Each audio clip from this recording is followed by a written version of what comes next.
Coming up on A SkinDepth Convo. Fran piped up and said kangaroo sperm. Expose yourself a little. Expose yourself. Dax is exposing herself. I want to expose my décolleté. Who has their pumpkin latte in hand? I got mine. Woohoo! Great way. Which is really noticing the older men. Okay. She's watching them walking down the street. We learned something. Oh, what did you learn? What did you learn? I was like, what? Don't mess with ataxia, because we'll take it to the next level. This is a show focused on educating and inspiring all those in the skincare and beauty industry. But it is also a show for those looking to improve themselves from the inside out. In each episode, we explore the latest trends, breakthrough technologies, and get expert insight within the dynamic world of skincare and beauty. If you're looking to further your beauty education and nurture your passion, you're in the right place. Renowned experts and hosts Metaxia Delikas and Francine Kagarakis aim to educate and inspire through their own experiences and are dedicated to enlightening and empowering enthusiasts and professionals in the realm of skincare and beauty. Join the conversation and the fun with A SkinDepth Convo. Welcome to A SkinDepth Convo. I'm Anna Kagarakis. 2025 is just about in the books, and what a year it's been.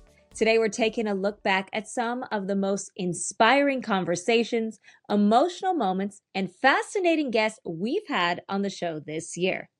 Now, I always have an incredible time doing this show with our Lyra Clinical founders, Francine Kagarakis and Metaxia Delikas, and we've learned quite a lot about each other over the course of the show. But for the first time, Metaxia opened up about her experience being diagnosed with breast cancer and what life looked like while they were building Lyra Clinical at the same time. You think it happens to everybody but you. Not having a mammogram for years because it's not going to happen to me.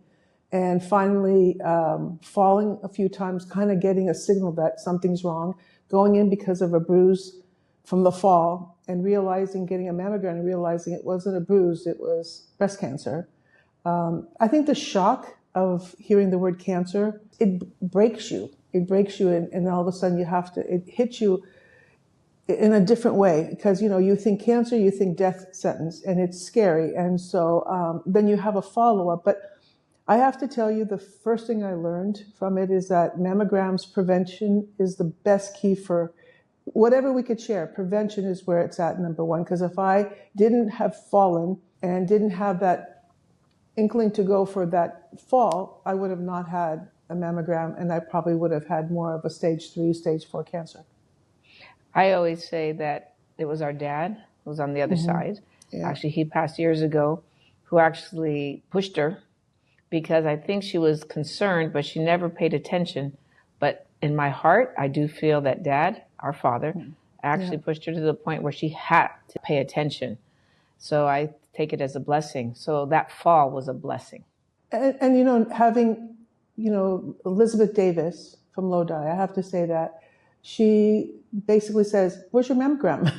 She was so adamant to insist for me to get a mammogram. I never really went out to get help. I always was trying to give help, but for someone to say, "Stop, take care of yourself, get this done, follow up," was definitely a big moment for me to understand that you've got to take care of yourself a little bit and prioritize better. So I was very fortunate that I had a good support system. Plus Francine, could you imagine Francine every day, 3-4 times a day calling me, "Did you get your test? Did you get your test?" But I didn't want to share it. I have 3 boys and a daughter, and I didn't want to talk about it because it's breast cancer. It's a very, very common thing right now, and should we all be comfortable to talk about it? And it was at a rough time. The first time was when we were really looking at putting Lyra together, and you had to decide if you wanted to put Lyra together at that point. What were you going to do? So there was a lot of decisions to be made at that point, because do you plan for the future? Do you stop? What do you do?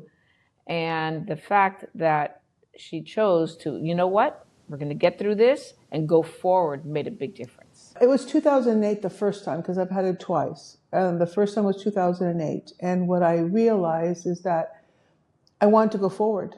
I needed to put something, if something happened to me, I wanted something in place for my family and for the people who worked with me. So it was a mission to help them.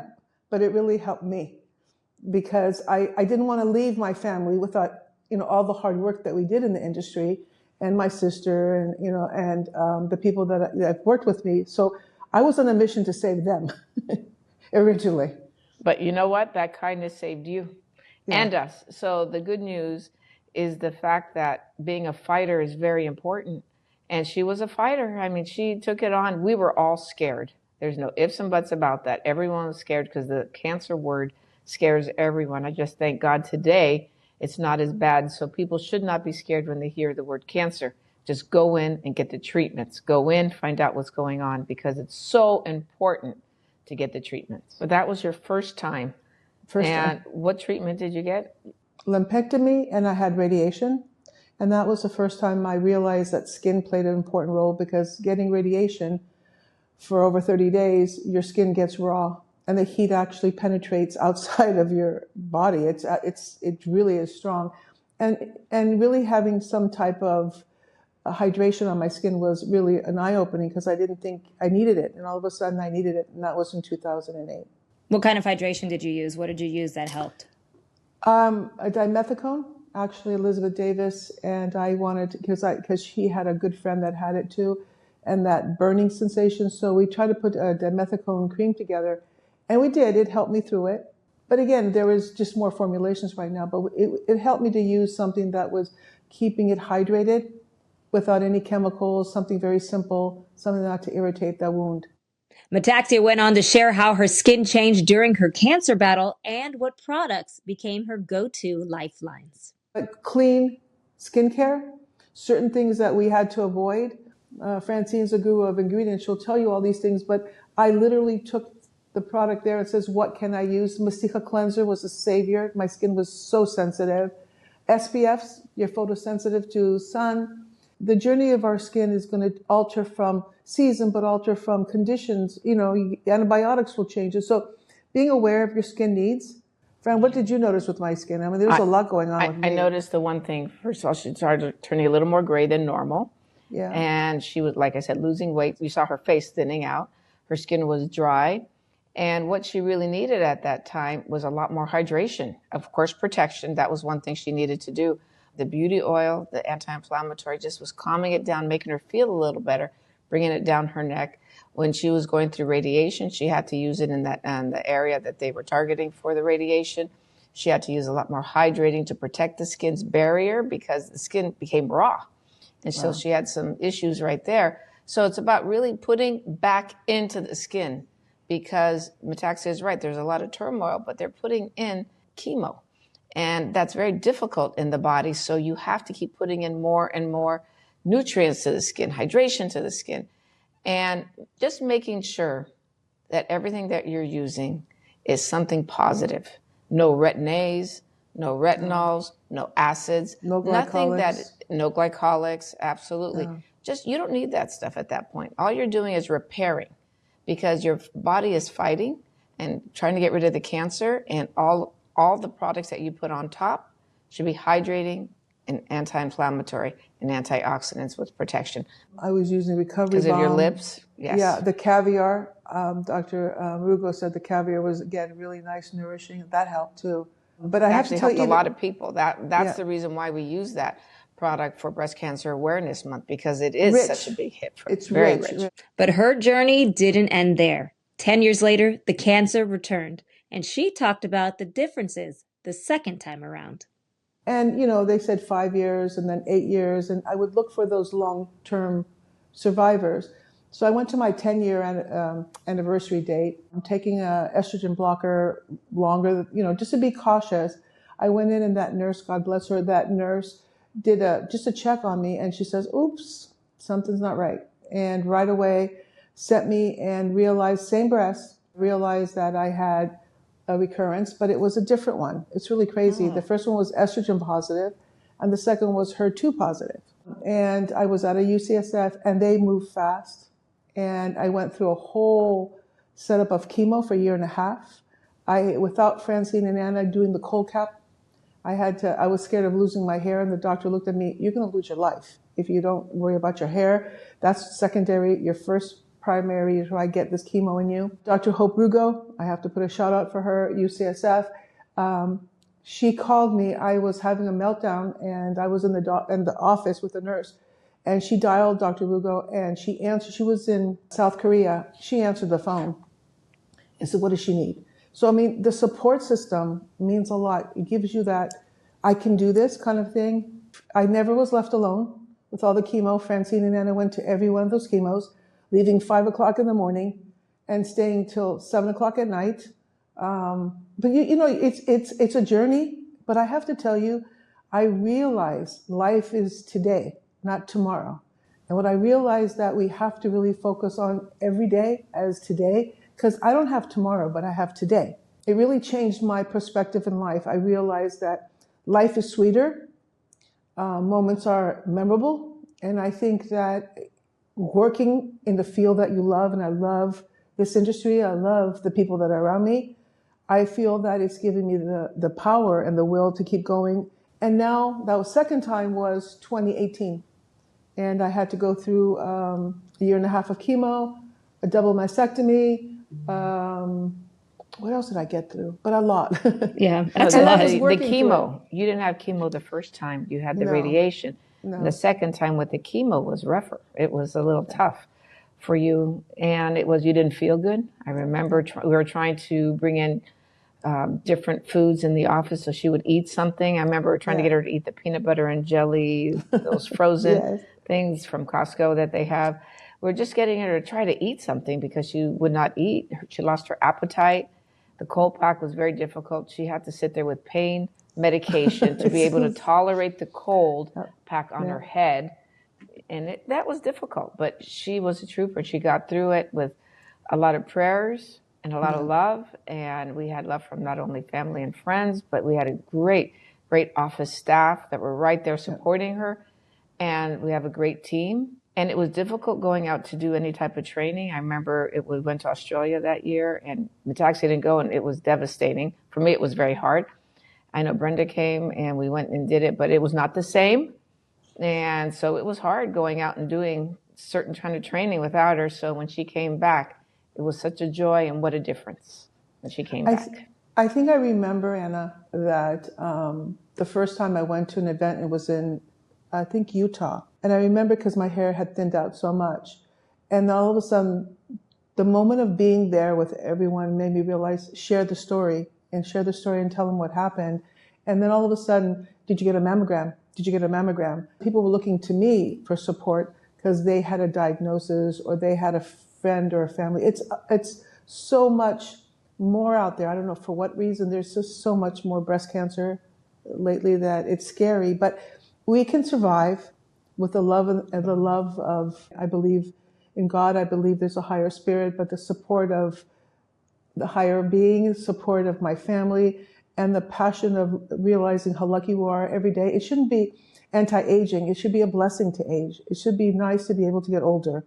And the sad part about it too is through all of this, my daughter-in-law was diagnosed with breast cancer, and she didn't make it. So there was a guilt about her not making it and me making it. There was a guilt there. It was pretty hard because I felt she was young, I was old. Why am I living and her not? But it was hard. And I think that was a double hit. Yeah. And so in Georgia's memory, we still honor her and always remind people, please go get checked. Yeah. It was difficult. So there's a survival guilt that is crazy with all of this. There's a survivor guilt. But I also learned that I'm here for a reason. And I'm here to tell people that you can survive, you can live, enjoy. You know, it's not a death sentence. In fact, I'm going to die. And then the doctor, and I think the nurse said, we're all going to die. Yeah. So why are you're not, it's not a death sentence. It's just that you have to fight to live longer. And we all have to fight, and we all have to do the right things and be aware of precaution. You know, take it serious. You know, do the checkups. You know, be aware of your body. Your body sends you signs. Falling is not a coincidence. You're right, Fan. But if you find a lump, don't leave it go. You know, I mean, be there. Be aware of your body. Stress. We're under a lot of stress It's been really hard. This whole global stress is not just United States. Everyone has some type of stress, but be aware and you can live. And every day is a blessing for me. Every day is a blessing, and I love what I'm doing. I think that is therapy for me. I don't go to a therapist, but I come to work. Sometimes we work 14, 15 hours, but I feel fulfilled, or I could do something different for this industry. This episode is an incredible testament to Metaxia's strength, resilience, and grace, and is a reminder of the power of community and support. To hear her full story, listen back to episode 61 of A SkinDepth Convo. From surviving to healing, our next highlight took us into the world of advanced dermatology and skin cancer care. Getting a cancer diagnosis is frightening, but innovations in treatment, like Mohs surgery, are helping patients heal with confidence. We spoke with Dr. Mariam Mafi from Rush University, who explained why Mohs surgery offers one of the highest cure rates of any skin cancer procedure. Yeah, I think, Mohs surgery sort of evolved as cancer removal, and then Yes. and then beyond, kind of past the 70s, it started to really focus on maximizing scar outcomes and surgical outcomes for sure. So the surgery itself, we use minimal margins. So we kind of cut right around the edges of the skin cancer versus taking extra normal skin around it that's unnecessary. And the reason we do that is because the beauty of Mohs is how it's processed. That's what makes it kind of different from standard surgery excisions. When it goes to the lab, and the lab is my lab, so I control sort of where the tissue goes. I have a tech I work one-on-one with every day, so he orients it and inks it exactly how I ask him to do it, and then he cuts it and processes it for me. And so I look at it under the microscope. And what makes Mohs so special is we look at it 360 degrees around. So I look at every edge of the lesion, all the cells around, underneath, every which way, which is not typically done in your standard excision. And if there is something positive, meaning there's still cancer cells left, I've mapped it in a way where I get to go back exactly where it's located. So if you think about like a clock, if I say, hey, there's some left at 3 o'clock, I'll go to 3 o'clock and I'll take some from there, and I won't mess with the rest of it. So it allows us to take as minimal tissue as possible, therefore leading to a smaller scar. Well, one uncommon type of skin cancer that people don't think about is with melanoma can occur under your nail. You have skin under your nails. Oh, and so it wow. can show up under your nail. It looks like a dark streak. That is one of the ones that can be more common in darker skin Wow. folks. So everyone's I looking just- at I'm their shocked nails at. now. I don't know if you got nail polish on, but Yeah. take a look. I always tell my patients, we look at your nails when we do skin checks, and if they've got nail polish, I'm like, hey, next time you take your nail polish off, just look for any brown streaks just to make sure it looks okay. I think we all checked our nails after that one. Now, Dr. Mafi shared invaluable advice about caring for your skin before and after surgery, when to return to treatments like facials and peels, and of course, the importance of daily sunscreen. To learn more about Mohs surgery, catch all her expert insights in episode number 58. Now, speaking of sunscreen, one of the most talked about topics this year was sun protection and the science behind it. Dr. Gabriela Bacchi, cosmetic chemist and professor at the University of Toledo, joined us to demystify sunscreen and formulations. So when it comes to drug facts, so sunscreens in the United States are regulated as drugs.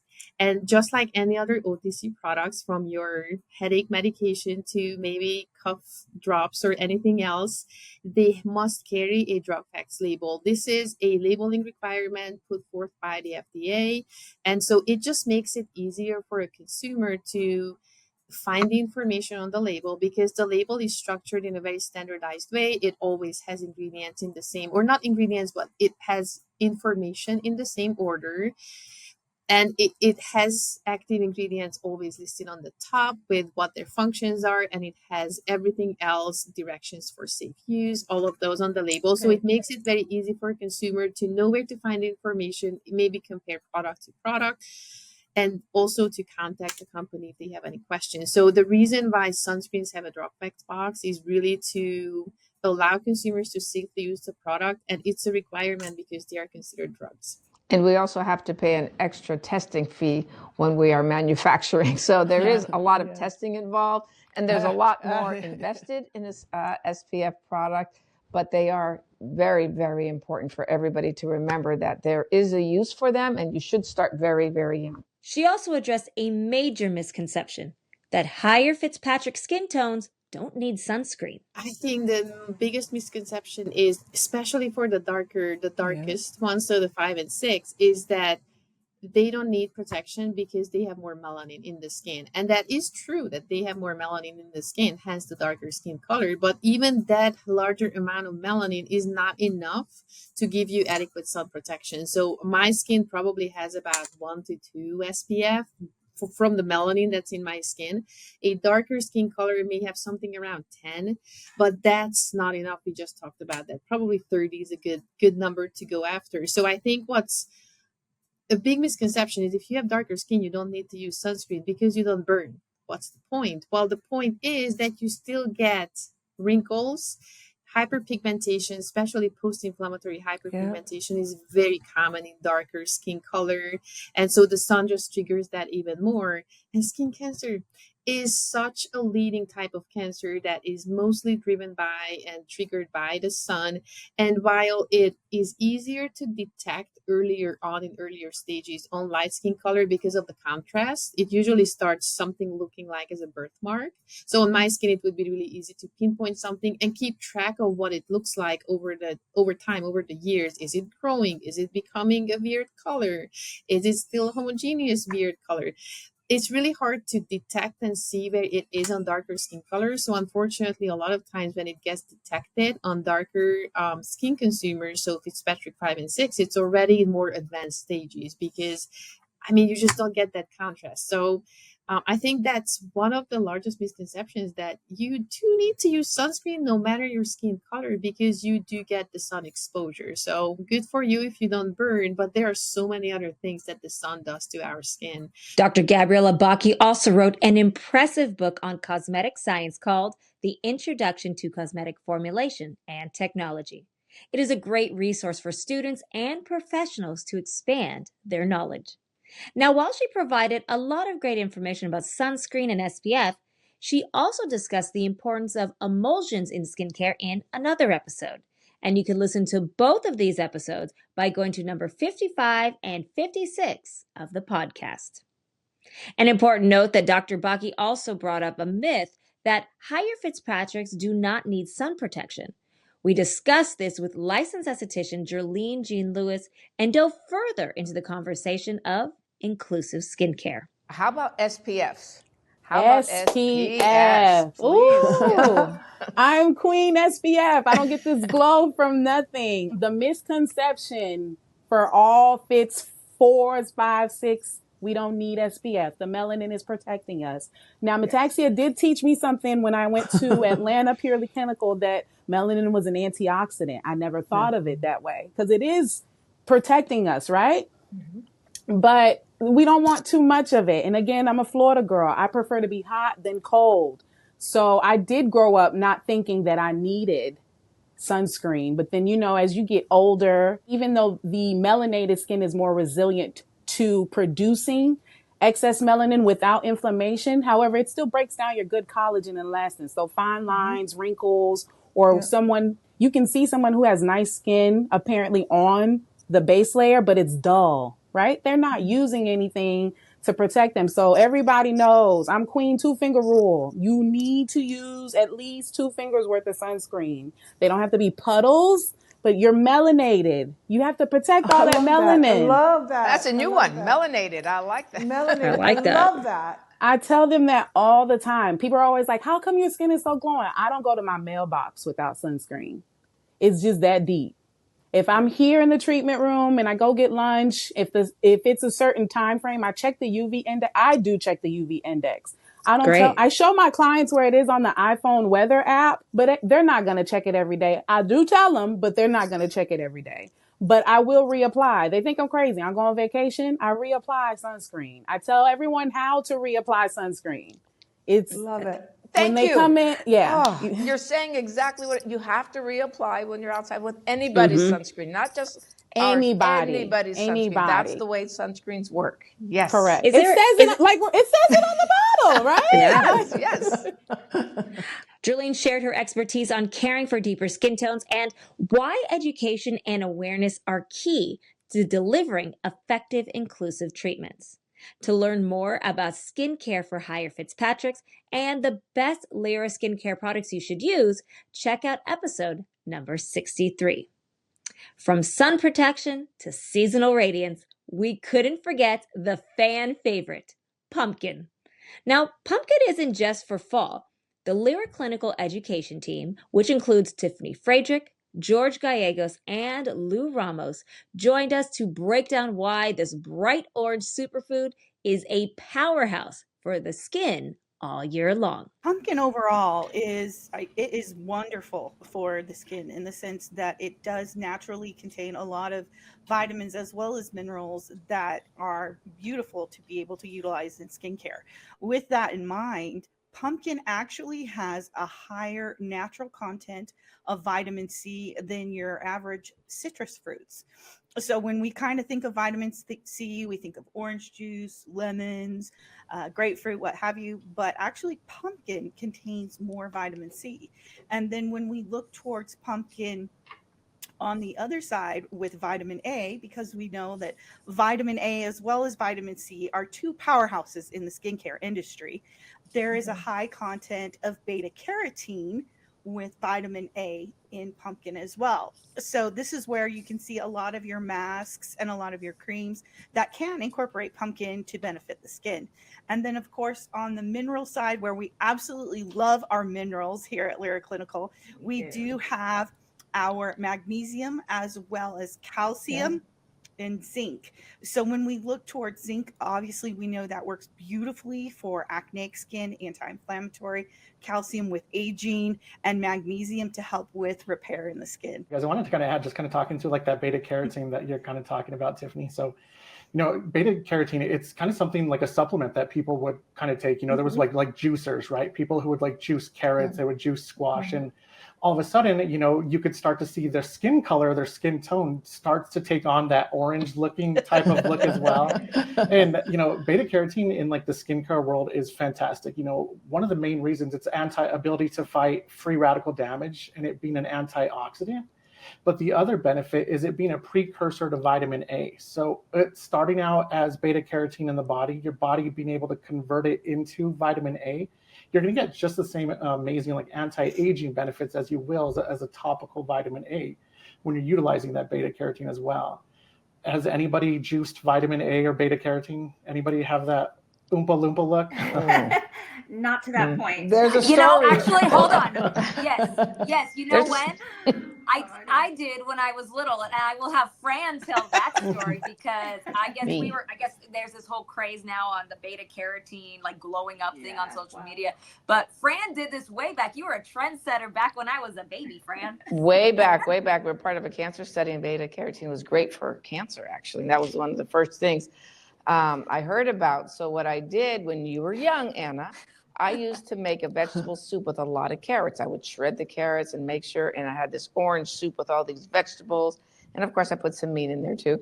And I would make sure she had a couple of bowls a day. She fought back, and she always has been a fighter. Okay, she fought back, but I was able. It's in the blood. Yes, it is. Yes, it is. And what happened is your hands started becoming orange. Your skin had this orange color to it. And so then I was reading up on it and I found out, oh, okay, I'm doing a little too much now, so maybe I need to back off. But the first place I noticed it was on the palm of your hands. But yes, it was great since way back in the 80s. And yes, I'm dating myself, but way back in the 80s, we really were discussing this. I'm dating you too. Absolutely. But it has been something that's been very, very important. So eating carrots is important. And again, when we put skincare together, it's important to understand how the body works so we understand how to put products together. So the benefits of pumpkin have always been there with carrots, beta carotene, all of this. So when you put a formulation together with all these benefits, you get a winner. Who's seen the glowing up trend on social media? Yeah, it's everywhere, isn't it? And I think that you see it either on the TikTok, you see it on the Instagram, on the Facebook. You see people either eating the carrots or taking the beta carotene, as George said, is as supplement. And yeah, they put drops in their water and then they drink so much of the water, and then, before, and then all of a sudden after, and they have this beautiful glowing tan, and you're like, well, all right. Yeah, and that's how they're pitching it too. It's kind of like be healthier with your sun exposure instead of go ahead and take beta carotene, so you have a natural glow. Or carrot soup. Or carrot soup will do it too. From pumpkin enzymes to the future of skin rejuvenation, regenerative aesthetics took center stage this year, and Dr. Chantel Lunderville shared her holistic approach to aging and skin repair while highlighting some of the most sought-after regenerative ingredients. It's really a gift that technology has given us in this time. The way that we've almost always traditionally thought about cosmetics and aesthetics is, hey, I'm going to inject, say, filler because as we age, we lose facial volume, so we just replace it. So that's the old paradigm. We just replace what's lost. The new paradigm is about using our actual bodies and the natural processes of what it already wants to do and already knows how to do, and just supporting that. So an example of that would even be when we use Sculptra to stimulate our body's own collagen. We are not injecting anything that's necessarily foreign, but we're just injecting something that will help stimulate. Other ingredients like growth factors are an amazing example of regenerative medicine, because your body, in response to being cut, for example, if I were to break in my new shoes and I get blisters, my body's response to that is to naturally lay down collagen. One of the signals in how it does that is that the platelets and other macrophages and other cells, they secrete growth factors. And this helps stimulate those fibroblasts to lay down new collagen. Now, if we do lasers in the clinic, say we do a CO2 laser, we're sort of stimulating a similar response as to if we cut ourselves. It's a controlled trauma. So we know predictably how our body is going to secrete those growth factors. There's going to be macrophages and those repair cells coming to plug in that hole, lay down some fibrin, trigger those fibroblasts to lay down new collagen. We've been doing lasers for a while. When we do lasers, now we have more regenerative ingredients that we can actually lay on top that mimic our own body's, say, growth factors, and will give extra signal for us to lay down even more collagen. So in our practice, and in a lot of, practices nowadays, we have, even if we have the same treatment menu that we had maybe 5 years ago, we now have even better ingredients that we're using in conjunction that can just, and there's a lot of studies around how it gives, up to a 30% improved outcome. The healing time can be reduced as much as half. So if you can imagine when we used to do those lasers where we'd have to be out for a week or two, now we're only going to have to be out for like 3 to 5 days at most, which is what that does for our productivity, us being able to get back to work and things like that. So, for most practices, it looks like a menu that has growth factors post-procedure. I mean, there's also PDRN, which is a huge one, salmon sperm. I don't know if you guys have heard of that. Mm-hmm. Just a bit, yes. We have a little idea about it, yes. Yeah, that's an example of a regenerative ingredient. And then, we're using a lot of regenerative ingredients as well to inject. So peptides, glutathione, things like that. We're getting a lot of technology from Asia and sort of learning how they're using it, and it's being studied. So I recommend for nurses and consumers to just do your research. Like, what papers are there? If your nurse is offering it to you, ask, like, what data is this based on? Is it like, why did you buy this product? Because a lot of it is hype. So, look into where they're sourcing the actual regenerative ingredient. Is it pharmacological grade? Is it medical grade? That's what I always encourage my nurses to do out there, because there's just so many products out there. You don't know where they come from. And the quality and the grade matters. It really does. It does. It could be mostly chemicals. Yeah. So the key word is regenerative is growth factors. We're really looking more or less for controlling the growth factors and speeding up the healing process. It can be growth factors. It can be salmon sperm, PDRN. it can actually Keep be talking, Dr. C. Keep talking. Yeah, Peter is a favorite of ours. Yes. And here's a little teaser. Lyra Clinical has a big announcement coming in the new year regarding PDRN. So stay tuned to lyraclinical.com and SkinDepth Convo for the latest conversation around this regenerative ingredient. Now, Dr. C also dove into a big discussion about hormones, menopause, and how wellness ties into overall skin health.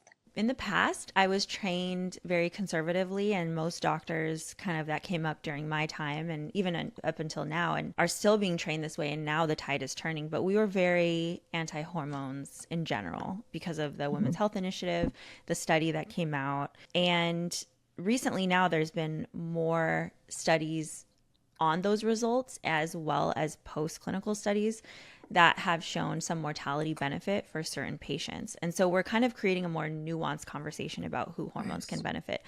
And I'm by no means pushing hormones, but I think now we have a more balanced conversation around there is benefit. It's not as harmful as we thought. I've recently, kind of over the past 3 years, changed my stance on it from going from very anti-hormone to being a lot more balanced.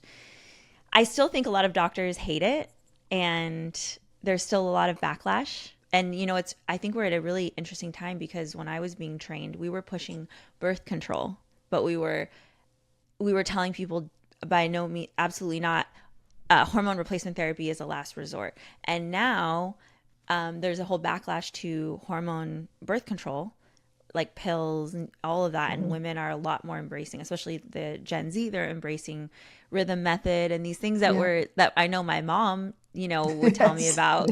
So it's kind of like a return to the more like natural ways. And then now people are more into the hormone therapy for menopause. So I think we're just trying to keep up culturally while also trying to remain safe. It's very interesting as a provider. That is true. But you also do a lot of traditional and holistic approaches to aesthetics. How do you feel that they work together? When I started my medical spa, I remember we would do Botox, filler, microneedling. But for the most part, what my patients and I talked about was like, how are you doing in life with your kids moving out, with your divorce, with the loss of a parent? Like, for the most part, that's what we talked about. And a lot of it would be around and I think it's just my family medicine background too. I was just very invested in it. How can we get you to live a better life? Is that more energy? Is that a better sex life? Is that like, what are we going to do to optimize more than just your Botox? What are we going to talk about? And to me, that's always been in the family medicine paradigm. Nothing is off limits. So now in aesthetics, I think because women have really, really been drawn into aesthetics, the stigma is, you know, kind of gone away in a lot of cities. And now women are really having these conversations about, I don't feel great, or maybe I think something's wrong, but I don't know, but my doctor said everything's fine and they only saw me in 15 minutes. So I think this kind of common problem that we've all experienced with modern healthcare, and now that a lot of us are now being seen in medical spas regularly, it's just kind of migrated a lot of the primary care concerns to the aesthetic space. And so a lot of those things are hormones. They are holistic care, because we don't want to go to 10 different people to get something done. If we say, oh, I'm feeling like, you know, low sex drive, low energy, and I've talked about like I can maybe see it in my face as well. What other labs can we do? And so I think it's the timing of it, but also just how our skin is so much related to how we feel inside that really nothing is off limits anymore in aesthetics. Oh, that's a big one. What you said, it shows up on your skin and your face. It really does tell you what's going on when you're more dehydrated as you're getting older. And you're seeing elasticity going away and you're getting saggier skin. It all makes a difference. So we can work on it for many different ways. In Medi-Spas, you can do so many different treatments and so many different things. We could address it and making them feel better, making women feel a lot better, and men. Making us feel a lot better inside and out makes a huge difference. The key thing that I heard from Dr. C is she's invested. And that was a big key that I think the podcast should be aware of. when you're invested in your profession, you're invested to give more and to listen to more and pay attention. Every little thing matters. And I think that's really important. And this is where I think the Medi-spas are changing and becoming where you're saying it is more of the therapeutic. And beauty comes from inside out. We think it's just that quick fix that's going to make you feel better, but it really is inside out also. So it's important that we understand that it's not a quick fix. It's an ongoing feel good kind of a thing, and keeping the youthful condition of our skin, but also youthful condition of inside, you know, and when you feel good, it shows in your skin. But don't feel guilty that you want to look good. That's the key. A lot of women feel, you know, maybe I don't need to do this. There's nothing wrong with taking care of yourself. When you look good, you make yourself feel better. So it's a positive. So true. Yeah.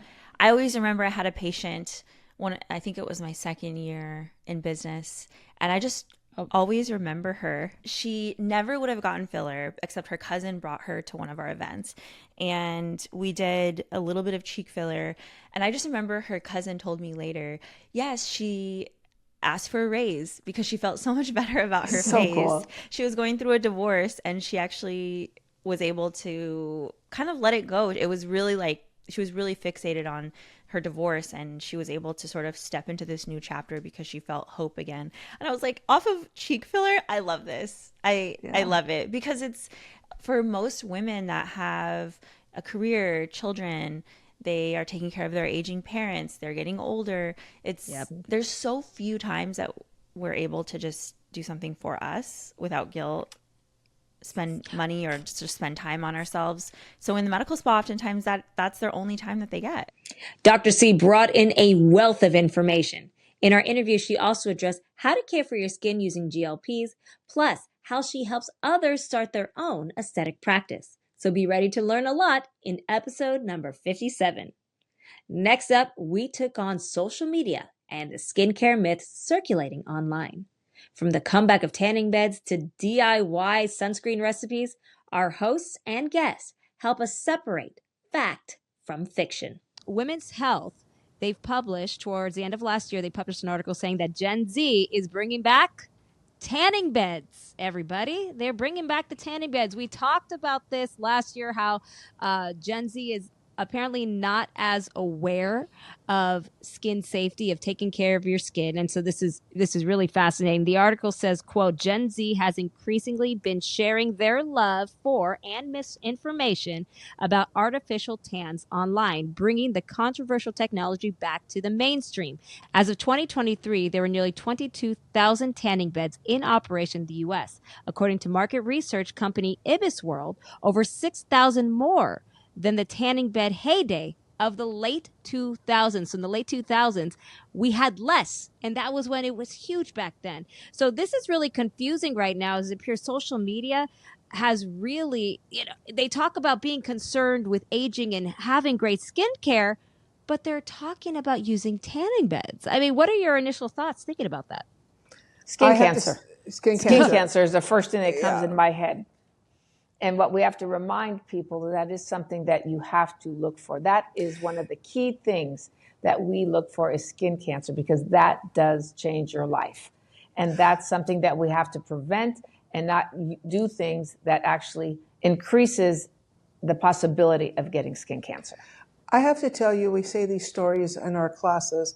You take a chicken from a chicken from the store. The chicken store. And the epidermis or the skin of the chicken is moist and supple, and and you could do all kinds of things. But the chicken is, the skin is again moist. You put it in the oven, and the actual thickness of the skin becomes thinner and thinner till it cracks. What happens is that we're baking our skin in a way that the cells, you have skin cancer risk, but what you're doing is actually limiting the skin from holding hydration. You're actually cooking your skin, and the rays are not healthy. So for me, there are so many beautiful glowing products you can put in your skin to have a beautiful look, more of a tan look, instead of frying your skin in tanning beds. For me, it's skin cancer. Anybody who really is interested should go look online and see how much of the skin cancer and how much it has taken off. So for us, and I have to talk with Francine, we've talked about it before, we do not encourage it at all. because we worked in a dermatologist's office and saw younger people having skin cancer at a younger age because of all these crazy things they're offering out there. So beware, be smart, and live long and healthy and not worrying about having a moment of life of a tan and then it fades away and then you have the complications of it later. Well, there's more, even like Metaxa is saying, skin cancer is number one. That's the first thing. Second thing is Gen Z is very young. So everything's in place. So everything is, That's true. They have firmer skin again, and they have even skin tones. But what they're doing is they're damaging their skin for the future. Number one, they're breaking down collagen. They're breaking down collagen and elastin with the UV rays. Number thing, so they're increasing the sagging that's going to happen. They're increasing hyperpigmentation, uneven skin tone, besides cancer too. So these are all things that are going to show up a little later. So at this point, the big key here to stay younger and to make sure you maintain healthier skin, wellness is huge right now because wellness is very important. You do not go in to damage what we already have. What we do is we enhance it and maintain the health of the skin. We don't go and, as Metaxia says, we give it UV rays, break down collagen, and bring up different melanocytes. We don't want to do that. We want to take care of the skin. There's some celebrities who have said very false information on the topic. And some of these people I absolutely love, like Tom Brady, who I love. But he said that drinking more water protects him from the sun.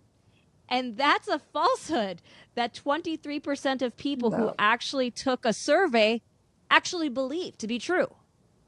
Yes, we need hydration. I know. But we need hydration 100%.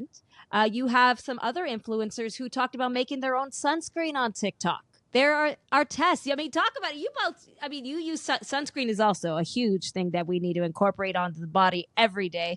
But you know what it takes to put sunscreen together and to make it to protect the skin. OTC. Oh, yeah. I got to ask you, though. I have seen things like on TikTok and on Instagram and everything where people are creating their own sunscreens at home. They're like, oh, this is how I make my own. What comes to your mind, as somebody who specializes in this, in the chemistry behind it? What do you think when you see stuff like that? When I see that, I just, no, don't do that. Like if the first product probably you can create at home would be a sunscreen. So I think it's really hard for consumers to understand what great ingredients we use, how to get those. Zinc oxide is used in, for example, diaper rash products because it's also an antiseptic and helps with diaper rash, but it looks very white on the skin in that size. It's a different particle size. We also use zinc oxide and titanium dioxide. These are the two physical sunscreens. And I think it kind of goes back and forth. I feel like as the years go by, which one is favored more? Sometimes it's physical sunscreens, sometimes it's the chemical sunscreens. But so in terms of physical sunscreens, they're also used in makeup products as opacifiers, not only in foundations, but also in lipsticks and nail polish products to either give more opacity, so less see-through products at the end. For foundations, more coverage. Your lipstick color pops more on the lips if these have these ingredients. They're not the same size. Again, when it comes to sunscreens, we do use zinc oxide and titanium dioxide, but in very small particle sizes. So when you put it on your skin, it doesn't look white. It doesn't give you that white cast. And when it comes to sunscreens, making physical sunscreens is really challenging. It's not only an emulsion, but it's also a suspension. Suspension is something that has solid particles in it that doesn't dissolve. Think of, it's a silly example, but think of sand in water. So that would be an example of a suspension. Now, obviously, it sits down very quickly. So we as scientists have to figure out how do we keep sand floating. And so essentially zinc oxide and titanium dioxide are not as big as sand would be, and we're not dealing with water. It's an emulsion, but it's the same concepts. We are constantly dealing with how do we prevent that from happening. That's something that you just, I know it from experience because we have to get the ingredients for our teaching lab. Our undergraduate degree is in person, and our students have a very intensive hands-on learning experience in the lab every semester from their freshman year up to their senior year. They have at least one lab, and I teach them in 2 labs throughout their academic career. It is not easy to get those ingredients. A lot of times when you purchase ingredients, the minimum purchase quantity is so high, sometimes 5 to 10 pounds. that a consumer is not going to be able to buy that they don't need that much. And so just buying it off of Amazon, you don't buy the same grade. It doesn't, not the same quality. So you're not even having the right ingredients, most likely. We use very specialized mixers in our labs to be able to recreate products in a very standardized way with the same quality. These are very expensive instruments, so I don't think DIYers typically do not invest. So your product's quality is changing all the time, but mixing is so important when it comes to sunscreens.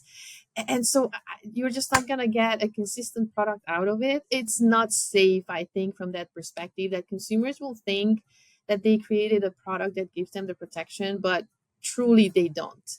And so they will just use it and go out to the sun when they should have protection on the skin. So I think it's not that it's unsafe what they make at home. Those ingredients that you buy are likely safe. It's just not the same grade, but it's more so the end product is not giving you the protection, but you believe that it does. So I think from that perspective, it's just so misleading. It's fine making some products at home, but sunscreens, no. Like, don't do it. So be careful about what you see online and always do your research and talk to your skincare professional. From skincare myths to nutrition truths, one of the most insightful conversations explored the link between diet and acne. We are joined by nutritionist and author Maria Marlowe, who specializes in acne and gave her recommendations to achieve a clear complexion. Oh, it is super important. It is super duper important because our gut health plays a really big role in our skin health. And interestingly, there is some research to suggest that people with acne are more likely to be constipated. So fiber, of course, helps us become more regular. And it's really beneficial for cleaning out the gut, right? And we want to do that. It's important for our body's natural detoxification process. It's important for hormone balance. People sometimes think that hormonal acne is just like a silo of its own, but there is a connection to the gut. So it is really important for hormone balance that we're eating enough fiber and we're eliminating daily. So fiber, which you get from your vegetables, your fruit, your legumes like beans, lentils, all of these things are going to be really beneficial for our gut health and ultimately our skin health. We have research to suggest that certain probiotics, for example, can actually improve the skin from the inside out, and even diet as well. So in terms of probiotics, there's a particular probiotic called L-rhamnosus sp1. This was found in a double-blind, placebo-controlled trial, which is like the gold standard of trials, to reduce adult acne in 12 weeks. We also know there's another strain called L-paracasey, which supports the skin barrier and skin hydration. L-acidophilus, this is a common one. This is also good for acne-prone skin. So that's really important. And then, foods. We know that certain foods can break us out, like having a high glycemic load diet. So eating too much sugar, too much refined carbohydrates, that is associated with more breakouts. And typically, the more of these foods you eat, the worse the severity of the acne. So there is absolutely a connection, and that's why using our diet and, things like probiotics can be super beneficial for healing our skin from the inside out. But making food changes can be really overwhelming. So I like to kind of meet people where they're at. And sometimes it's about first adding in things that are going to be helpful versus taking things out. Because sometimes the taking things out can just be too overwhelming and then you just throw in the towel too soon. And, sugary foods, these processed and packaged foods, like they're addicting. They're literally engineered to addict you. Yes. So to just rip them out and be like, you can't have this anymore, like that doesn't work, I feel. So what I like to focus on is first adding in beneficial foods that are going to be helpful. And yes, maybe you might not be absorbing all the nutrients yet, but that's why we also start with gut health. So we start on adding in certain foods that are going to be beneficial, but also working on gut health, improving the gut health through fermented foods, through probiotics, making sure you're eating enough fiber and you're regular, drinking enough water, those sorts of things, starting kind of simply to clean your body out that way. You don't necessarily need to do like a juice cleanse or like a detox to start getting the body prepared and, moving in the right direction. Maria shared how what's on your plate can directly impact your skin and offered simple, evidence-based ways to heal from within. And for more information, you can head to episode number 51 of the podcast. And since we're talking about skin scares, Halloween brought one of the most memorable episodes of the year. Metaxia shared a truly scary story about something that happened to her right before she got onto a plane for Australia. It's an experience, and we're going to share it because I think it's a learning opportunity for all of us, because I learned. We were leaving on the 9th to go to Australia, and I decided to go get a little touch-up because we had a presentation of over 200 people. So I went to a nurse practitioner, and she was just going to do a little bit of a filler, nothing crazy. And all of a sudden, she had a little left over, and she wanted to do this sensitive area, which Brenda had told me multiple times, that's a very dangerous area. And I had gone to my dermatologist, very skilled, and he's done it once a year just to keep that area nice and clean. And I listened to Brenda, and I even told her, the doctor, and he says that was very wise. But for whatever reason, not thinking, when the nurse practitioner the day before said, oh, I have a little leftover, she decided to do a little spot because I really wasn't due for it, but she had a leftover. And as she did this, all of a sudden, I started to blanch to the point that her body language changed. It was a concern. And she started to blanch. And she says, what are you feeling? And I says, oh my God, I feel like you have an ice pack on my forehead. So she's kind of looking around and starting to massage and mold that area. And I'm seeing this, I'm thinking, wait a minute, I've never noticed this before, never had happened before, and I've had derma fillers. And so, oh my God, what are we going to do? And then Anna's actually there and says, oh, this is not right. Something is not right because I've never seen this before. And all of a sudden the blanching came up, and it was like a gray, dull look. And I'm having this sensation. And all of a sudden she goes, well, I need to get some hyaluronase, the enzyme. And she left Hylenex. Thank you, Brenda. You're there to support me. Absolutely. Love that. Thank you. And then all of a sudden she left me there. And she said she had to go home and get the vial. So I'm waiting there about a half hour, and she comes back and she decides to inject. I think noticing her not knowing exactly, never happened to her. She's been doing this for 17 plus years. She's injecting me, and she's injecting me and rubbing and rubbing and rubbing. And good about a half hour. In fact, she sent us to get coffee while she went to get the vial. And then we came back. And Wait a then, minute. You didn't tell me that. You yeah, left it's to true. go get coffee while you had an occlusion. Yes, she told me, go get coffee and I'll be right back. So we went downstairs to the coffee place and got coffee. And then when she came back, she injected it, but noticed that there was still some blanching on my upper eyebrow. And so she goes, oh, let me get some more. I went to the office to do the finals before we left. I went back to her office, and she's injecting. At this point, she's rubbing and rubbing, telling me to put hot compresses. At night, it's getting worse. So I decided to call the dermatologist, my dermatologist, who was out of town. And she advised me to go see an eye doctor because I didn't know all the complications. I was embarrassed to call my partner. And then that morning, I know, but it's the truth. This is real. Fran and Anna goes, hey, the only person who's going to give you the honest truth is Brenda. So on that morning, I called her and I was in tears, and she goes, okay, what's wrong? Typical nurse, typical friend. And so I told her, and she said a couple of few words that's well known for Brenda. And she goes, you need to get to a doctor. I then went back to her in the morning before I went to the doctor's appointment, and she's trying to put some more of it in. And at this point, I have like a skid mark of the rubbing and the injections, all these little injections. I'm in my second vial with her. And I went to the doctor, and he wasn't there. The nurse practitioner says, you know, it's kind of hard. I think they were kind of conservative as far as doing anything. The nurse practitioner wanted them to inject me with more. They did not. I went to the eye doctor. To be sure if I could have, any problem with my vision. The doctor had no idea. The eye doctor had no idea what was going on. He said, I don't see anything. But Brenda met me at the airport on Tuesday the 9th, and all of a sudden they were starting to get pus. The nurse practitioner told me to get some nitro paste on the way to the airport, which I got. And Brenda, the first thing she says, what are you going to do with this? This is old school. What are you doing with this? Yeah, stop a second. You were on the phone as we were going across the San Mateo Bridge. And as we're going across the San Mateo Bridge to be on a plane that we needed to be on 2 hours prior to boarding, Yes. And then remember, Anna, we were in the car. You made a pit and stop. we were driving, and she says, we have to get a prescription.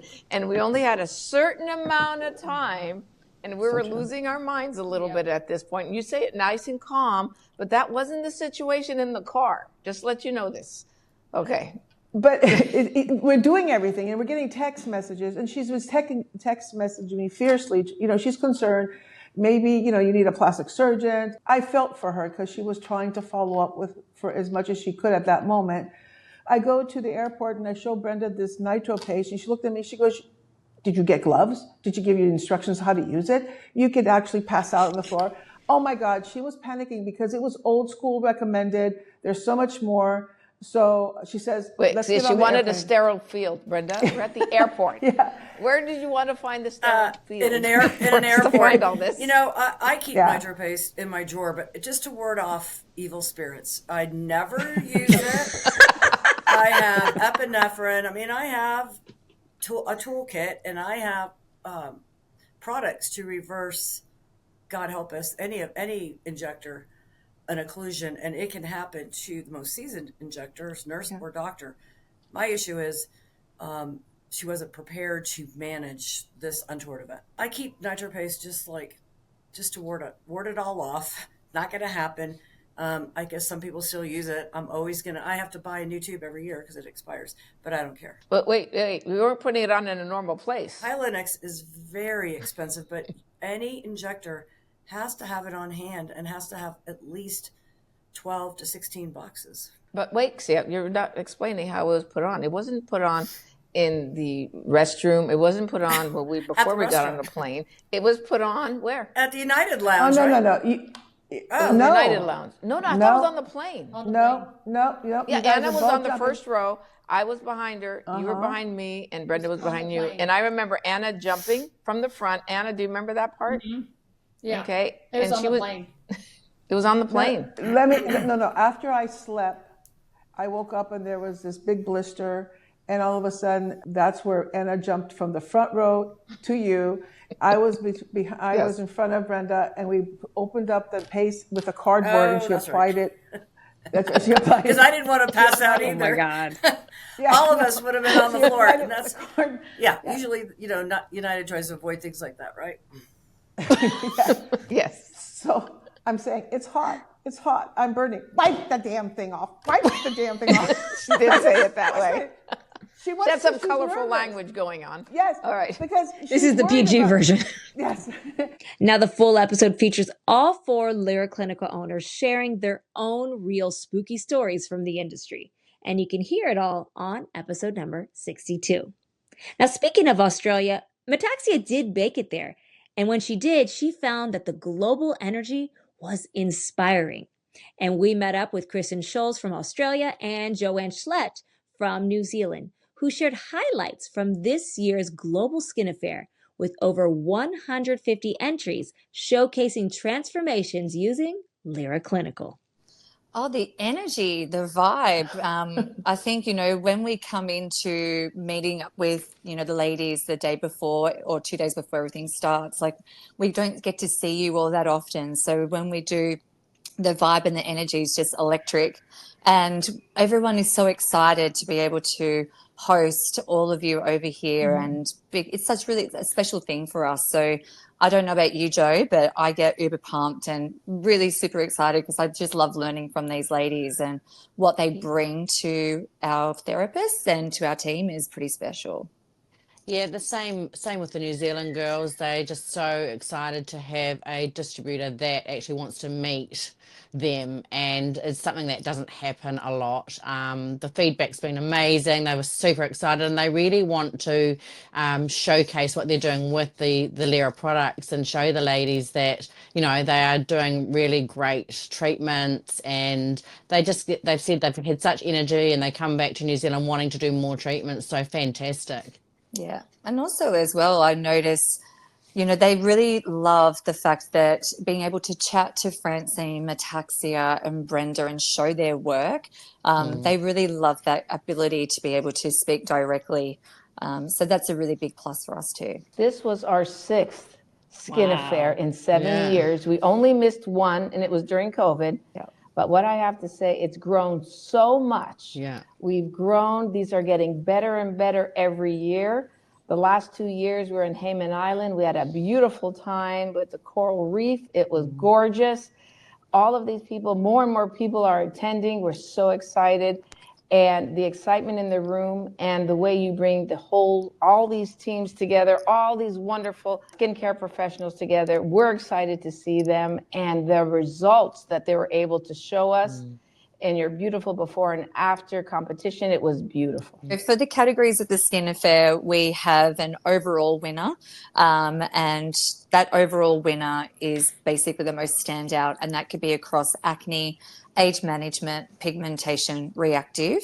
So we also have those as a category as well. So we now have 5, and then we've also introduced a modality category because of the way clinics are now working with the use of device and device technology. With the modalities category, it's to showcase what Lyra can do first and foremost in changing the health and the integrity of the skin with the ingredients from the skincare, and then the modalities, that last piece of the puzzle if necessary. So we really showcase what Lyra can do on its own, which we know it's a powerful tool to do, and that's what we really leverage off those before and afters, where it's just Lyra only. Who are the winners that won this year, and why? Why were they the ones being honored? Yes, so we had Efrosini Krokos from Melbourne Skin, and she was our overall winner for reactive. So a real presentation of eczema or atopic dermatitis, and the results that she was able to achieve, I think it was in a 3-month time frame or just under or over. We had a runner-up for acne, which was Amanda Attal from Melbourne Skin as well. So her acne before and after just blew everyone out of the ballpark. We also had Jodie Clinch from Oi Cosmetics Studio. She was in the category for age management. We had Adele Dunn for pigmentation as well, which we got some fantastic results there. We had Janine Honor from New Zealand as the winner of our modalities category. Jackie Nafika, I had to pronounce the name. You should have seen it. I had to rehearse it so I could pronounce it on the night. Nafia. Nafia. Yeah. There we go. Jackie Nafia for reactive. So, and Jackie was also one of our estheticians from New Zealand. So New Zealand is also now starting to gain a lot more of that attraction, which is awesome. Little Kiwis, you need it. Yeah, so, we're coming up there. You watch out. You're on our tail. Yeah. Kristen and Joe also shared their top skin concerns in their regions. And if you want to learn more about beauty in Oceania, check out episode number 60. From global beauty to personal empowerment, another fan favorite episode focused on body confidence and self-care. Metaxi and Francine dove into body care rituals, active ingredients for smoother skin, and the hottest trends to help you feel great from head to toe. It's different than I would say, the creams out in the market. There is definitely ingredients that will help with just not hydration. It has a lot more of the benefits as far as tightening, just resurfacing, and actually brightening the skin. It's not just a hydrator that goes on the skin, it does a lot more. As clinical skincare is beneficial for the face, it's also beneficial for the body. And with that, clinical skincare is a little more concentrated, a little stronger, higher percentages in a container or in a package. What we see is these big, large containers when you're buying body products. They're usually filled of water and fillers. What we are dealing with clinical skincare is you're dealing with products that have strong active ingredients that are able to target certain skin conditions for the body. And this is the difference that we are finding, because it's not, as Metaxi said, just putting on something for hydration that happens to smell good with a fragrance. You're actually putting something on that goes in and does a lot more than just hydrate. It's targeting elastin, it's targeting collagen, because one of the biggest things that we have, and we're seeing it all over on these commercials, crepey skin. Crepey skin is where you lose elasticity and you're losing collagen and your skin is dry. So the whole idea here is you have to get in there and actually exfoliate, manually exfoliate and brighten the skin. And then you need to do one more exfoliation so you can get all the dead skin off, and then put in peptides to actually get in there and deal with collagen and elastin so we can build the skin back up.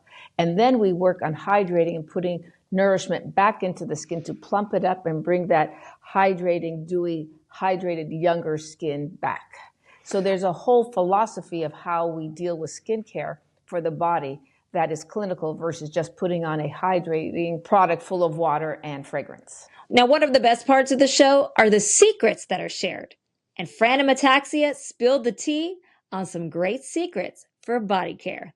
Because we love using our peels with the body line, one thing Metaxia did as we were getting ready for Australia, she took the nourishing oil. And what did you do, Xia, with the nourishing oil before we got on the plane? Secrets exposed. I have to tell you, I put this, the body oil all over and kind of saw the dryness. And then I took our green power with the oil and actually manipulated it too much. But I did get the erythema. I got so much stimulation, and then I removed it and put a little bit more oil. I could tell you I felt the sensation for 24 hours. The results were incredible. So we experiment. I have to say people have come back and said, oh my God, that's such a good treatment. But again, you are doing certain things on the body that you're going to see a result. It's not something I would do, say, in my arms or, again, there's variances that we could do. I did it on the arms. See? And what happened? But the first time I put too much green power. Okay, I could did. And then I could not, wear my clothes. I was uncomfortable. The second time when I did it, I actually used it with the body souffle, and used the less amount of the green power and put it in my arms. Did it help? It did. I felt that it was great. And another little quick secret, you take that souffle, okay, when you're wearing a strapless dress or whatever, and you mix it with the bronzer, BB bronze, and you mix it together, and you actually put it on, and you have this beautiful glow. It's absolutely beautiful. So sometimes when you need that glow and you don't see a lot of sun, or you don't see a lot, you put that little glow on, and it's absolutely beautiful. What we have to remind people is that Lyra Clinical is all about knowing how to get into a clinic's idea where we're dealing with skincare and exfoliation and peels, and we do put them together. So we are actually taking these wonderful body products, and we are incorporating Lyra Clinical Smart Peels. And we are seeing such great results because in clinic, people still want to go in and get jump started in clinic and then go home and maintain that in clinic treatment with the products that we're using. So this has been one of the funnest things to put together, that we are able to incorporate smart peels with these body treatments. One area as we're getting older, and even when we're younger, is on the upper arms. That's an area that is always a concern. Oh yeah, right there. The bat wings. The bat wings, that's one thing, but there's also keratosis pilaris, where some people have that bumpiness on their arms where it needs exfoliation and it also needs hydration. So these are things you can use the body scrub, then you can use the oil and the souffle, so we could actually help exfoliate and smooth out that section. And then, of course, there's, as you said, as we get older, this area, you can do as many push-ups and pull-ups, which you should be doing at the same time, but it also helps so very much to be using products that actually work in that area, especially the firming lotion, which is a peptide technology to help with elasticity issues that we have, because as you get older, things start going south. Confidence isn't just about your face. It's about feeling good from head to toe. And speaking of confidence, one of our most uplifting episodes celebrated aging beautifully as we caught up with renowned esthetician and mindset coach Kim Yada Albert, who revealed how to thrive at every stage of life. We are miles away from, say, my mother. My mother was old and my mother, well, interesting enough, she had an old spirit, but even back then she was old in her 30s. If I'm honest, let's lose another word because old just has an interesting ring to it. She was mature early in life. Mm-hmm. I want to say I've never done that. So I like that. I have been this youthful energy because I embody youth. So I don't embody the age, I embody youth. So I'm just moving through my 50s. Hence why I'm being crowned the queen of the 50s, because I want to then hand the crown off as women turn 50. I feel like we deserve our flowers and our crown now, right? And so that's what that stands for. In terms of our parents, of course, you talk about technology. I mean, my mother had TMI, but the Olay and that old douchebag that used to be hanging in the shower, you know, the one you used to think you would play with it. It was like a water balloon when you were in the bathtub. You was like, woo. Yeah, no woo. So that's all I knew. And so that's what she knew. I think now we want more as women, right? That was great then. We want way more now. We want to look good while we want these things. And so I think it's really individual. And I feel like it's intentionally deciding that you want to take better care of yourself and then allowing the actions to follow that. Our parents didn't have room for that. You know, they were taking care of us and maybe the homemaker, or they were the homemaker and the husband, and we have more time. And so now we're able to devote more of that to ourselves. And I don't think old. People try to put that jacket on me, and I'm like, with these legs, with these arms, with this smile, we gonna work this until, my face gotta be on my neck down here, and then I'll be like, I'll still be cute. We'll find a way, won't we? We'll find a way to hike it back up with our technology and our potions and our plant stem cells. So I think that it's really mindset. I'm not old because I don't think old thoughts. I'm futuristic in my thinking. I'm very positive. I bring life. I am life. I am light. So there's nothing old outside of the money that I want in my pockets. That could be old. Yeah. How we look is how we convey our confidence outwardly, correct? Sure. And so if that outer skin does not reflect that, then it's telling us something about the internal. And I think as estheticians, we always are about the external, right? It's the one area that we're able to work on, per the dermatologist, and we know the epidermis and the dermis and that sort. But I find that with my clients, it's really important to get down to how they're doing.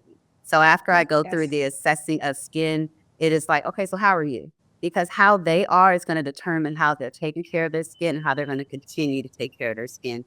And so instead of correcting what's there, I am always working from preventing whatever the concern is. It's important to embody youth, right? I'm okay with turning 50, and I think I look damn good. If I were to list all that I've gone through, and it showed on my skin, then it'll be a different conversation. I believe we're all in this business to help women look their best, even if they don't feel like it. It's like we have to fake it until we make it, and we will catch up. And so that's where we come in. And every esthetician is out there to help create a blueprint for a woman to find her best self. That is why she's laying on your table. I'm sure she appreciates the relaxation, but she wants to feel good. And for me, I remember clients telling me, Kenyatta, I leave feeling good. I feel as good as I look. And I'm like, ooh, that's a catchphrase. So then I said, you leave feeling as good as you look. And that's important. It's not just about your skin. It's about how you feel, because how you feel means you're going to take care of your skin. If I don't look at it that way, then you go out there and then I'm just taking your money, which is also an idea that does not suit me. I would prefer that you take care of yourself. And I think that's what we want women to do. Kenyatta reminded us that age is something to celebrate, not fear. She helps women embrace self-love, confidence, and success at every age. And what an incredible year it's been. We're so grateful to all our guests and listeners, and of course to our Lyra Clinical family, including Ryan McGeary for his amazing editing skills. The Lyra Clinical Education team, a big thank you to them, 3 Lantern, and of course, Lyra Clinical founders Francine and Metaxia for continuing to inspire us in every episode. Lots of excitement is coming your way in 2026, but before we go, we have a special treat, a little gift from us to you this holiday season, a few bloopers from behind the mic.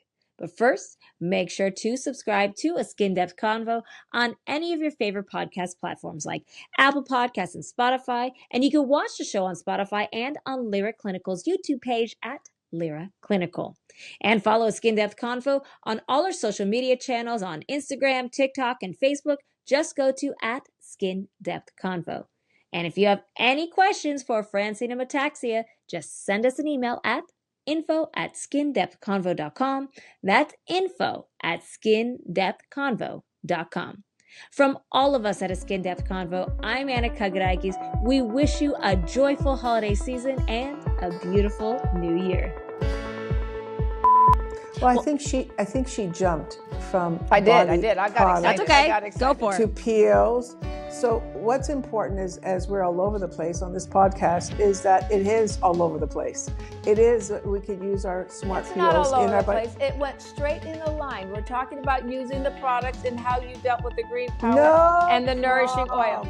We are going down a straight line, because when you went down that line, it was okay. When I went down that line, it wasn't okay. What's going on? Oh, that's yeah. Yeah. Getcha. Yeah. So Oh, we're all yeah. like linking arms. Hey. Yeah. My décolleté, I could tell you the sleep lines. I'm constantly exfoliating and hydrating my décolleté because for me, now with spring, I definitely like to wear some looser clothes or whatever. What is that? More open outfits. You wanna expose yourself a little. Expose yourself. I want to Dax is exposing herself. I want to expose my décolleté, and I want to expose how beautiful my neck is. But I have to tell you, I'm going to get you, Fran, for this one. I'm going to get you. Who has their pumpkin latte in hand? I got mine. Woohoo! Great way to start this podcast. Pumpkin time. It's so true. I got my nice. I have to say, though, my daughter-in-law just had a baby. Number 7 for me, little girl. Wow, but she's 7. You are older. I'm just starting. Oh, wasn't it spectacular? Gosh, it was funny. So we were having the discussions of PDRN, and there was a really beautiful video that was created for our Skin Affair presentation of the kangaroo and one of the beautiful ingredients of the kangaroo paw. Anyway, so I think someone in the audience asked a question about, what other ingredients might be used or where does it come from. And Fran piped up and said, kangaroo sperm. Of course you did. Oh, we were laughing. It was like unbelievable. It was one of those moments you had to be in the room, and yeah, it was hilarious. And then they said, how are you going to extract it? Yeah. You want details? How do you get it? In a gentle we went down the rabbit hole. We went down the rabbit hole. Show our age. Fran, after the reveal and it showed your hands, you went into a total different. She saw her hands under the reveal, and what you saw, she has never actually recovered from that. They're able to see you have it. You're constantly working on your hands, kind of correcting them as it goes. Hey, don't forget, everyone poops, right? Everyone poops. That's what they say. There's a whole book about that. You see men are wearing their shorts. Now you see men wearing the tank tops. You see men being proud of their bodies at any age. I mean, I see older men walking. I see older men really just being more fit, which is really noticing the older men. Okay. She's watching them walking down the street. Hey, there we go. No, it's not You that exfoliated, I can tell. No, it's I'm not watching the older men per se personally. Okay, back on track. So I think it was when I first got married, I made my first pumpkin pie. And we were going to my mom's and my dad's for Thanksgiving. And of course, Metaxia was there too. And here I am walking in with 2 homemade pies. I had some dough and I made little leaves and put it on top, and I was all excited. Oh. And what happened is I put them on the counter, and Metaxia goes, "What did you do over there?" I go, "I made homemade pumpkin pie," right next to all the Greek desserts. So what she does is she takes her finger and sticks it right into the pie and turns it and messes up my pie. I went into shock and I go, "What are you doing?" So we start arguing in front of everybody. And this is in front of our husbands, our children, our parents, our younger sister, everybody. Well, it got to the point there were 2 pies. So Metaxia and I took the 2 pies into my mom's laundry room. Oh no. And we had a pie fight. Okay.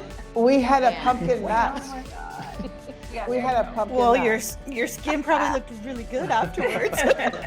It was Fran, but it was orange. It was orange. Our parents were like in shock. Grown women acting like this? What is wrong with you? And our mother's like, in front of your husbands and everything. What are you doing in front of your children? And we're like, It was. I love that. It was an experience. And I have to say with Fran, it's like, don't touch her creation. And I was just a little teased, and I'm thinking, so what is this? And I put my finger in it, and she was insulted. And then we took it to the next level. Would anybody here be insulted if somebody did that to It your wasn't beautiful even. I was trying to show you that there was improvement to play with it. And you just looking at it like, oh my God. But it was great because you know something, we learned something. Oh, what did you learn? We learned. I was like, what? We learned Don't mess with something. your pie. We learned. Don't mess with Fran. Don't mess with her pie. And don't mess with Metaxia, because we'll take it to the next level. Science called the